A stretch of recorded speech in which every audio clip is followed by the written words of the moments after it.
Why bigger goals are easier. This is about goal setting and how the goals you set make your job easier or harder.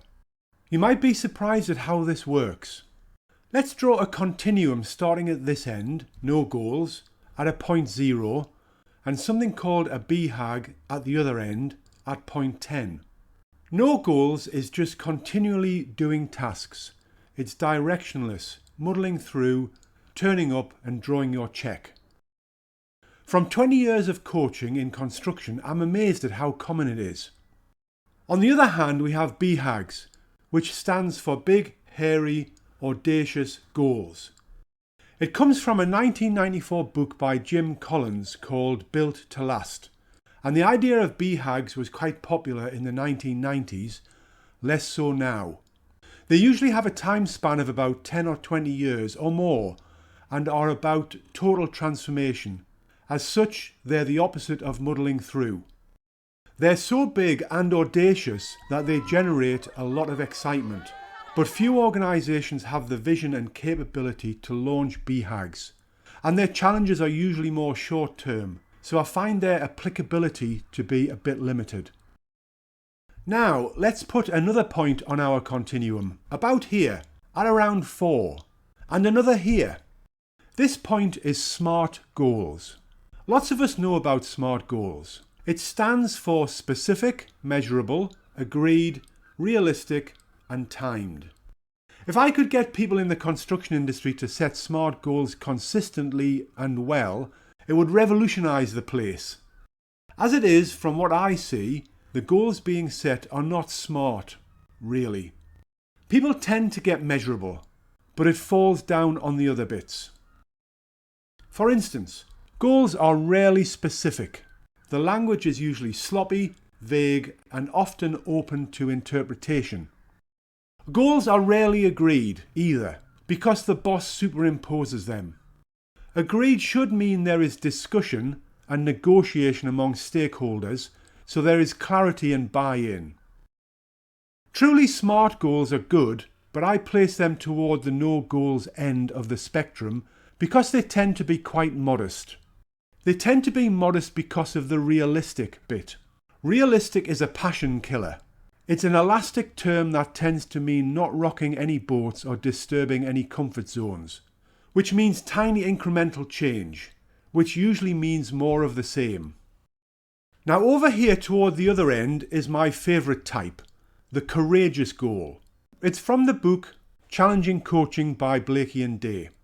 To set a courageous goal, you ask a question, which is, in what you're doing, what would be the equivalent of winning an Olympic gold medal? A gold medal is a big thing. Olympians work at their sport from an early age, and winning gold means glory. At the start of their training, winning gold might have seemed unrealistic, but not outside the realm of possibility. It's a dream that you work with increasing determination to achieve. What about you and your team or organisation? You're trained, talented, accomplished and determined. But what achievement in the next 12 months would be your team's equivalent of winning an Olympic gold medal? I'd like to give an example of a courageous goal I set for myself because it shows the important stuff that happens when you set one. I do open water swimming, and about 4 years ago I did a swimming marathon in Kielder Reservoir in Northumberland.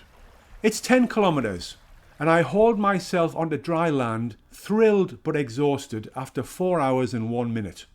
4 hours and 1 minute is the equivalent to completing a running marathon at a light jog. It gets a smattering of applause from the really nice spectators who happen to be still there. I was proud of myself, but the next day on the train to a session with a leadership team, I thought, how can I practice what I preach about goal setting?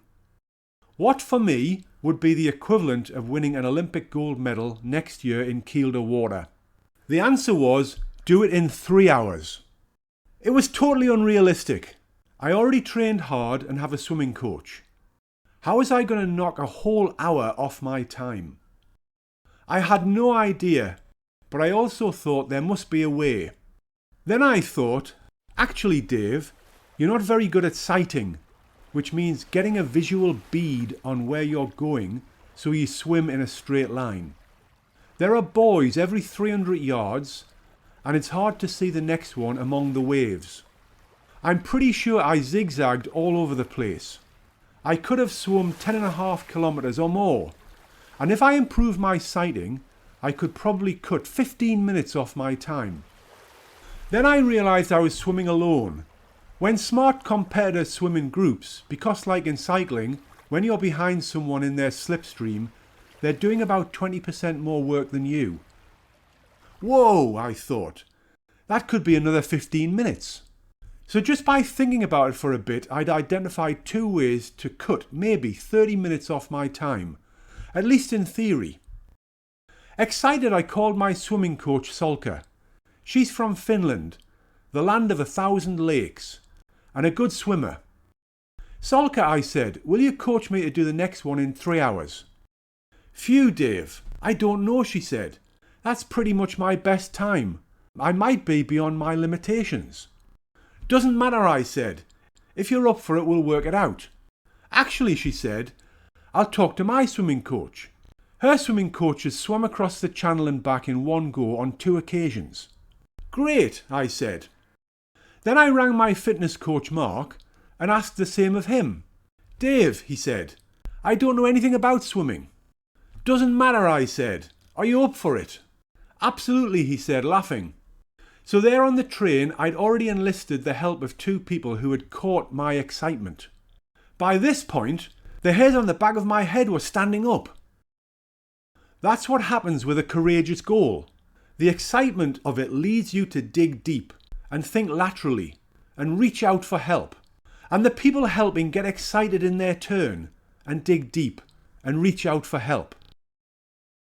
That's a team that is activated. Blakey and Day set out the 3 things you do to set a courageous goal.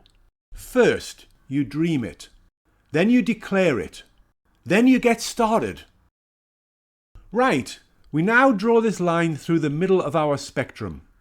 On this side of it, courageous goals and BHAGs create goal excitement, which creates intrinsic motivation and action. Goal excitement means you don't have to kick and push people to do what you want them to do. On this side, having no goals or only modest goals creates little or no goal excitement. Instead, it creates enthusiasm half-life, analogous to the exponential decay of radioactivity. So, if you have boring goals, or realistic goals, or no goals at all, you're in the zone of fast decaying enthusiasm. And you're going to need to manage and push and incentivize people harder in order to create extrinsic motivation. It's really hard work, and you wonder what's wrong with people. Is it me? That's what management is all about. Carrots, sticks, and slog. Over here on the other side, it's about leadership. People are inspired. Stuff gets done easily. People are appreciated and they perform. The motivation is intrinsic. So if you're leading a team, a business unit, or an organisation, be courageous in the goals you set. It'll make your work a lot easier.